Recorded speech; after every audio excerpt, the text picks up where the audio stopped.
तो दोस्तों, कहानी का नाम है एक पिता का पत्र समाज व पुत्रों के नाम। लखनऊ के एक उच्च वर्गीय बूढ़े पिता ने अपने पुत्रों के नाम एक चिट्ठी लिखकर खुद को गोली मार ली।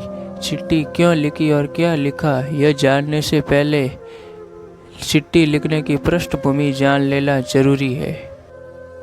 पिता सेना में कर्नल के पद से रिटायर हुए। वे लखनऊ के एक पॉश कॉलोनी में अपनी पत्नी के साथ रहते थे। उनके 2 बेटे थे जो सुदूर अमेरिका में रहते थे। यहाँ यह बताने की ज़रूरत नहीं है कि माता पिता ने अपने लाडलों को पालने में कोई कसर नहीं रखी। बच्चे सफलता की सीढ़ियाँ चढ़ते चढ़ते पढ़ लिख कर इतने योग्य हो गए कि दुनिया की सबसे नामी गिरामी कॉरपोरेट कंपनी में उनको नौकरी मिल गई।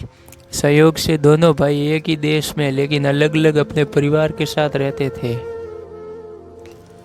एक दिन अचानक पिता ने रुआं से गले से बेटों को खबर दी, बेटे तुम्हारी माँ अब इस दुनिया में नहीं रही। पिता अपनी पत्नी की मिट्टी के साथ बेटों के आने का इंतजार करते रहे। एक दिन बाद छोटा बेटा आया जिसका घर का नाम चिंटू था।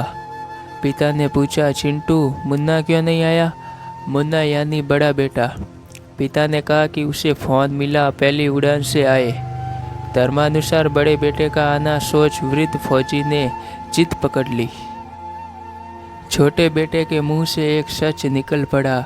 उसने पिता से कहा कि मुन्ना भैया ने कहा है कि माँ की मौत में तुम चले जाओ, पिताजी मरेंगे तो मैं चला आऊँगा। कर्नल साहब कमरे के अंदर गए, खुद को कई बार संभाला, फिर उन्होंने चंद पंक्तियों का एक पत्र लिखा जो इस प्रकार था, प्रिय बेटों, मैंने और तुम्हारी माँ ने बहुत सारे अरमानों के साथ तुम लोगों को पाला पोसा, दुनिया के सारे सुख दिए, देश दुनिया के बेहतरीन जगहों पर शिक्षा दी। जब तुम्हारी माँ अंतिम सांस ले रही थी तो मैं उसके पास था। वह मरते समय तुम दोनों का चेहरा एक बार देखना चाहती थी और तुम दोनों को बाहों में भरकर चूमना चाहती थी। तुम लोग उसके लिए वही मासूम मुन्ना और चिंटू थे। उसकी मौत के बाद उसकी लाश के पास तुम लोगों का इंतजार करने के लिए मैं था।